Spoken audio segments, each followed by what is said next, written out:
नमस्कार दोस्तों, this is Anand Rupam and welcome to unknown patriots. तो दोस्तों, अननोन गनमैन, ये नाम तो आपने सुना होगा। जी हाँ, वही अननोन गनमैन जो पाकिस्तानी टेररिस्ट्स के नींद में आती हैं, सपनों में आती हैं और उनका जीना हराम कर देती हैं। फिर से वही हुआ, 2 आतंकवादियों को 72 हुरों के पास भेज दिया गया है।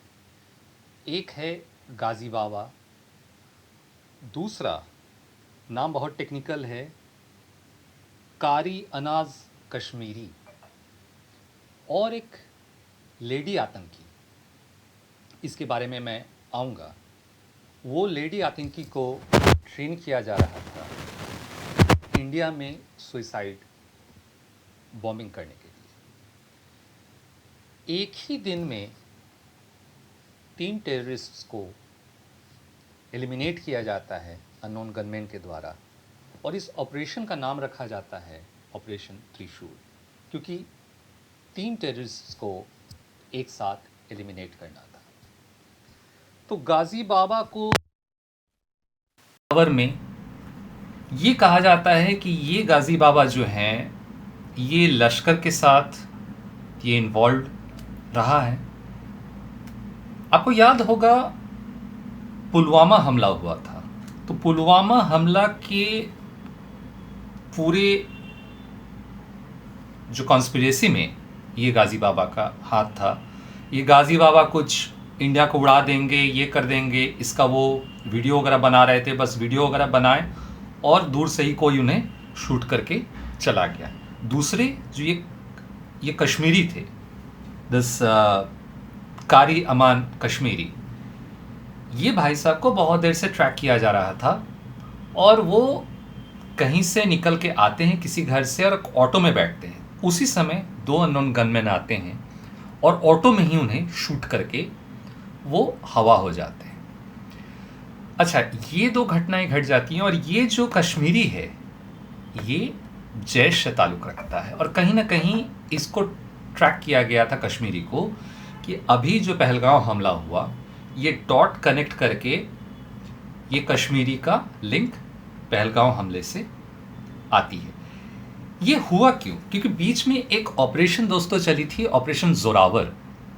ये ऑपरेशन जोरावर में पहलगांव हमले में जो लोग यहाँ पे लॉजिस्टिकल सपोर्ट्स वगैरह दी थी, उनको ट्रैक किया गया। एक समुंदर चाचा करके एक बहुत पुराने आतंकी हैंडलर हुआ करते थे, जो पिछले 25 साल से कश्मीर के अंदर जितने भी आतंकी हैं उनको वो पनाह देने का काम करते थे। तो समुंदर चाचा को एलिमिनेट किया गया, और एक बंदा पकड़ा है इस्माइल करके। वो बंदा को जाल बिछा के पकड़ा जाता है, और उससे बहुत सारी इनपुट्स पाई जाती है। अब आते हैं दोस्तों कुछ बारीक चीज़ों पे, कि आपने देखा होगा कि तालिबान के जो एक्सटर्नल अफेयर मिनिस्टर हैं, मिस्टर आमिर मुत्तबी, वो जयशंकर जी से मिलते हैं और कई सारे वहाँ करार होती है। तो बहुत सारी टेक्निकल डिटेल्स हैं। अब ये लोग मुत्तबी साहब जो हैं जयशंकर जी से, वो लोग वखान कॉरिडोर और आपका बागराम एयरबेस जो है, बेगराम एयरबेस, इसके बारे में ये लोग चर्चा करते हैं कि बेगराम एयरबेस पे किसी भी हाल में अमरीकियों को घुसने नहीं दिया जाएगा। ये तालिबानी ये कह रहे हैं कि बेगराम एयरबेस को इंडिया आप कंट्रोल कीजिए, वहाँ पे हम दोनों एक साथ मिल के रेयर अर्थ मिनरल्स जो हैं उनको एक्सट्रैक्ट करते हैं, उससे हमें भी फ़ायदा होगा और आप भी रेयर अर्थ मिनरल्स जो है वो ले जाइए। क्योंकि सारा जो बेगराम एयरपोर्ट पे, यहाँ पे अमेरिका और उधर म्यांमार साइड में बांग्लादेश से घेर के सेंट मार्टिन आइलैंड, और वहाँ जो भी कुचक्र करने की उधर ईस्टर्न में अमेरिका कोशिश कर रहा है, वो रेयर अर्थ के खेल का एक बहुत बड़ा रोल, वो एक रोल है, रेयर अर्थ एक दूसरा एंगल है, ये एंगल भी है। अब आते हैं दोस्तों बड़ा इंटरेस्टिंग सा घटना। आपको पता होगा कि बहावलपुर में मौलाना मसूद अज़हर की ऑलमोस्ट एक पूरी फैमिली ख़त्म हो गई। वहाँ मौलाना मसूद अज़हर के भाई के नेफ्यू और परिवार के बहुत लोग मारे गए। अब मौलाना मसूद अज़हर ने एक नया कुचक्र अपनाया है, एक ब्रिगेड वो खड़ा करने का कोशिश कर रहा है। इसका इंटेलिजेंस इनपुट भारत के पास पहुंचा है। हुआ यूं दोस्तों कि ये लगभग आपका 26 सितंबर की तारीख रही होगी, और 26 सितंबर को अचानक लाहौर के एक भीड़ भाड़ वाले मार्केट से एक हिजाब क्लैड मोहतरमा फ़ोन लगाती हैं दिल्ली में, और वहाँ पे कुछ कोड्स जो हैं वो बड़ा इंटरेस्टिंग, वो एक मैसेज देती हैं कि शादी मुबारक हो भाईजान। ये एक बहुत लोडेड मैसेज था, बहुत सारे डिटेल तो नहीं पता। इसका मतलब वो कुछ चीज़ों को वो इंडिकेट कर रही थी।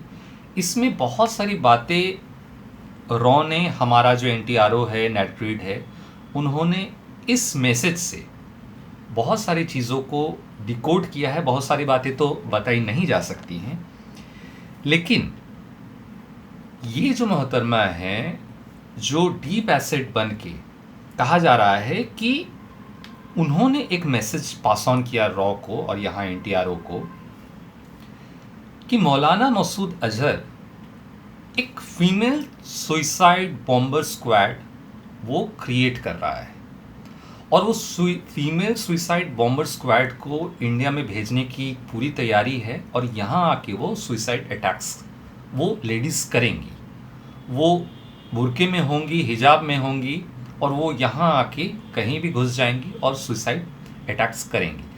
और इस ब्रिगेड का नाम रखा गया है, एक सेकंड मैं बताता हूँ, लश्कर मोमिनात।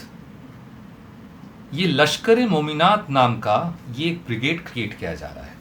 तो हुआ यूँ दोस्तों कि ये जो लेडी हैं जो लाहौर से फ़ोन करती हैं, वो एक्चुअली ये जो लश्कर मोमिनात जो क्रिएट हुआ है, इसमें वो इन्फिल्ट्रेट कर चुकी थी, और वहाँ सारा इन्फॉर्मेशन लेने के बाद लाहौर से यहाँ सारे डिटेल्स, इनपुट्स, और कौन कौन उसे गाइड कर रहा है, कौन लेडी। मैं बता दूं कि मौलाना मसूद अज़हर की जो छोटे भाई साहब थे, उनकी वाइफ साजिया अज़हर ये लश्कर मोमिनात को लीड कर रही हैं।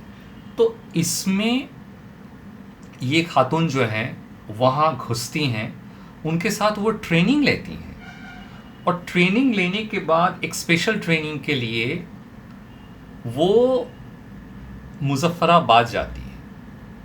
मुज़फ़्फ़राबाद में कुछ लेडीज़ के साथ जो जिनको हैंड पिक किया गया था, वहाँ पे वो पहुँचती हैं, और वहाँ सारे डिटेल्स, और ये समझ लीजिए कि ये जो लश्कर मोमिनात है, इसमें सारी लेडीज़ हैं, और उनकी लेडीज़ जो फ़िदाइन हमलावर है, इनकी एक स्पेशल ट्रेनिंग होती है, और स्पेशल ट्रेनिंग के बाद सारा कोऑर्डिनेट्स, रेडियो सेट्स, सारे फ्रीक्वेंसीज, मैप्स, और इनका रोड मैप, और कहाँ कहाँ से वो एंटर करेंगी, इसका सारा डिटेल वो पास ऑन करती हैं। और इसके अलावे ये फ़िदाइन हमला करने वाली जितनी लेडी थी, उनमें से अचानक पाया जाता है कि एक जो सीनियर मोस्ट थी, वो एक होटल रूम में मिस्टीरियस सर्कमस्टेंसेस में वो मृत पाई जाती है।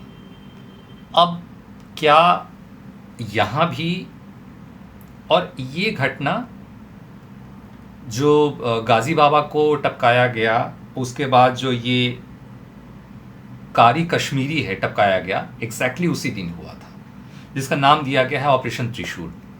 इन दोनों को, एक को पेशावर में, एक को कराची में, और तीसरी जो वो खातून थी जिनको एलिमिनेट किया गया, जिनको जो अंडर कवर खातून जो थी हिजाब वाली, जो लाहौर से रॉ ऑफिस में एंड एंटी ऑफिस में जो कॉल करती हैं, वो मार्क कर रही थी उस लेडी को जिन्हें एलिमिनेट किया गया।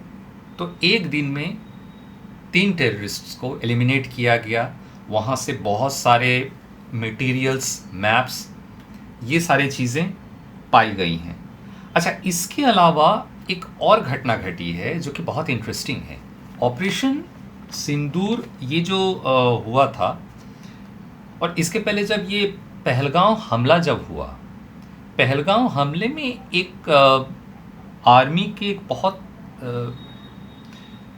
मेजर जनरल रैंक के Qasim Rahmani, major general Qasim Rahmani, ये मेजर जनरल कासिम रहमानी इसमें इन्वॉल्व थे। और देखा ये गया था कि मसूद अज़हर के फैमिली मेम्बर्स की फ्यूनरल में ये major general Qasim Rahmani was present. अब हमारे एजेंसीज इनको ट्रैक करने लग जाती है। ट्रैक करते करते अचानक हुआ यूं कि ये रिसेंटली ये रिटायर किए थे, और रिटायर करने के बाद अचानक क्या हुआ कि पाकिस्तान में आप जानते होंगे ये जितने भी major general, lieutenant general, generals हैं, इनकी लैविश लाइफस्टाइल होती है। तो ये इनका एक बहुत बड़ा फार्म हाउस था। उस फार्म हाउस में ये भाई साहब पहुंचते हैं अपने गर्लफ्रेंड को लेकर। गर्लफ्रेंड आती है, वो लोग टाइम स्पेंड करते हैं वहाँ पे। कुछ समय के लिए साजिया अजहर जो है उसकी टीम और मेजर कासिम रहमानी के साथ जो मसूद अजहर का फ्यूनरल अटेंड किया था, इनके 2 जूनियर मेजर समीर डार और मेजर राशिद अहमद खान, ये दोनों भी उस मीटिंग में शामिल होते हैं। ये लोग मीटिंग करके उनके फार्म हाउस से चले जाते हैं, और उसकी थोड़ी देर बाद जो इनके मेजर जनरल कासिम रहमानी की जो गर्लफ्रेंड है वो भी चली जाती है। लेकिन अजीब बात यह है कि वो भी मिस्टीरियस सर्कमस्टेंसेस में वो भी मृत पाए जाते हैं। कहा जाता है कि उनके फार्म हाउस में कुछ दिन पहले ही एक माली को किसी ने इंट्रोड्यूस कराया था, और माली वहाँ काम कर रहा था। पता चला कि उसकी मौत हुई और वो माली भी गायब हो गया। तो क्या ये माली भी अननोन गनमैन था? ये तो आप विचार करें, क्योंकि अननोन गनमैन का तो कोई अता पता नहीं होता है, ना ही कोई शक्ल सूरत होता है। तो जो भी है, तो कासिम रहमानी जी भी निपट गए, ऑपरेशन त्रिशूल भी हो गया, और इस्माइल भी पकड़ा गया। अच्छा, इस्माइल से याद आया कि याद होगा कल डेरा इस्माइल खान पे एक पुलिस ट्रेनिंग सेंटर पे एक बहुत बड़ा हमला हुआ। ये भी एक सुसाइड हमला था, और ये खैबर पख्तूनख्वा में। और पाकिस्तानी न्यूज़ तो इस चीज़ को पूरा ब्लैंकेट कर दी है। कहा जा रहा है कि 4 टेररिस्ट मारे गए, बट अंदर की खबर ये है कि 50 पुलिसकर्मी मारे जा चुके हैं। और इनकी ट्रेनिंग इतनी ज़बरदस्त थी कि किसी को पता ही नहीं कि ये जो हमलावर हैं, ये टीटीपी वाले हैं, ये बीएलए वाले हैं, इनकी अचानक इतनी सोफिस्टिकेटेड वेपन्स इनके पास कहाँ से आ गया। इनकी ट्रेनिंग एकदम मिलिट्री लेवल की, कमांडो लेवल की ट्रेनिंग कहाँ से हो गई? क्योंकि भारत जो है अफ़गानिस्तान में और जो पैसा देता है वो तो सिर्फ भूख मिटाने का पैसा देता है। अब उस पैसे का वो लोग वेपन्स ले रहे हैं, क्या ले रहे हैं, और डोभाल जी के मन में क्या चल रहा है, ये तो भगवान ही जाने, या तो डोभाल जी जाने। तो इतना बड़ा हमला वहाँ भी हो जाता है। आप जानते हैं कि पाकिस्तान अफ़गानिस्तान पे भी हमला कर चुका है, और इन्होंने दावा किया कि पाकिस्तान ने ये दावा किया कि हमने टीटीपी का एक बहुत बड़ा लीडर को मार दिया, ये दावा करता है। और वो अमेरिका को जाके ये बड़ी बड़ी डींग ये करता है कि हमने आपके पूरे जगह को पूरा खाली करवा दिया है, रेयर अर्थ मिनरल निकालिए, अफ़गानिस्तान में घुस के हमने टीटीपी के कमांडर को मार दिया। और शाम में ही टीटीपी के कमांडर का ट्वीट आ जाता है कि मैं तो चंगासी, मैं सकुशल हूँ, मैं खैबर पख्तूनख्वा में हूँ, इतने से इतने बजे मेरा टाइमलाइन है और मुझे कुछ नहीं हुआ है और इसका बदला हम लेंगे। तो ये बदला हो जाता है, 60 के ऊपर पुलिसकर्मी मारे जा चुके होते हैं। अच्छा, अब आते हैं जो कुछ इनपुट्स जो हमें वहाँ से मिला है। लाहौर से हमें बहुत सारे जो हमारे अंडरकवर एजेंट्स जो लेडी थी और भी हैं, उनसे बहुत सारा जो है इनपुट मिला है। तो इस इनपुट से आप जानेंगे कि इतना कुछ जो हो रहा है, क्या ऑपरेशन सिंदूर 2.0 चालू हो चुका है। मोदी जी तो कहें कि वो कभी रुका ही नहीं था, वो ऑलरेडी चालू है। तो क्या ऑफिशियली वो चालू हो चुका है, ये भी जानना बहुत ज़रूरी है। अच्छा, दूसरी बात ये है कि हमें ये भी थ्रेट पता चला है कि अब पाकिस्तान जो हिमाकत करेगा भारत में, ध्यान से सुनिएगा, उनकी जो टारगेट वो करेंगे वो हमारे देश के क्रिटिकल इंफ्रास्ट्रक्चर है। वो जामनगर का जो रिलायंस का रिफाइनरी है वो भी वन ऑफ द टारगेट्स है, एयरपोर्ट्स टारगेट हैं। अच्छा, इसके अलावा कोस्टल एरिया में जो बीचेस वगैरह हैं, जो टूरिस्ट स्पॉट है, गोवा हो गया, महाराष्ट्र का कोस्टल, वहाँ भी कुछ थ्रेट परसेप्शन है। मैंने कुछ एपिसोड्स पहले एक वीडियो बनाई थी जहाँ पे मैंने बताया था कि जेटी को लेके ये अलीबाग के रूट से वही एग्जैक्टली 26/11 की तरह ये 4 बंदे पकड़े गए थे जिनका plan exactly 26/11 type attack Mumbai में था। ऐसी न्यूज़ें दोस्तों मेन स्ट्रीम मीडिया में नहीं आती हैं, लेकिन ये सारे थ्रेट परसेप्शंस जो हैं वो ऑलरेडी हैं।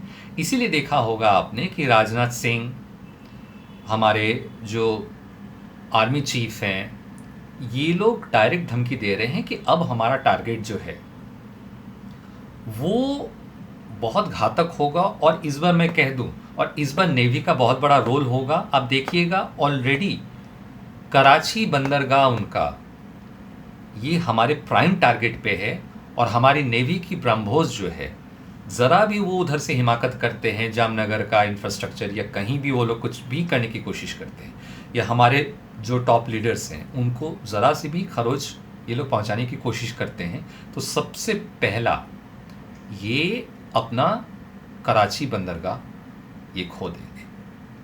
तो ये सारी चीज़ें हैं दोस्तों, बहुत सारी डेवलपमेंट्स और आती जा रही हैं। इसके अलावा कानपुर में दोस्तों, इस पे मैं विस्तार से आगे नेक्स्ट एपिसोड में चर्चा करूंगा कि कानपुर में मस्जिद के पास एक ब्लास्ट हुआ है। ये बहुत ही कंट्रोल्ड ब्लास्ट था। तो कहीं हमें ये देखना है हमारे एजेंसीज़ को कि ये जो कंट्रोल्ड ब्लास्ट था किसी और बड़े खतरे का ये कोई प्रिकर्सर तो नहीं है। इस चीज़ पे हम आएंगे, मैं इस चीज़ पे इंफॉर्मेशन जुटाने की कोशिश कर रहा हूँ। As usual main stream media में ऐसी न्यूज़ें सिर्फ एक नीचे का एक छोटा सा एक टैगलाइन बन के रह जाता है और हम जैसे लोगों को, हमें और आपको मिलके इन चीज़ों के गहराई में जाना पड़ता है। तो दोस्तों, इन चीज़ों पे हमारी बारीक नज़र बनी रहेगी। तब तक मैं आनंद रूपम आपसे आज्ञा चाहता हूँ। जय हिंद, वंदे मातरम।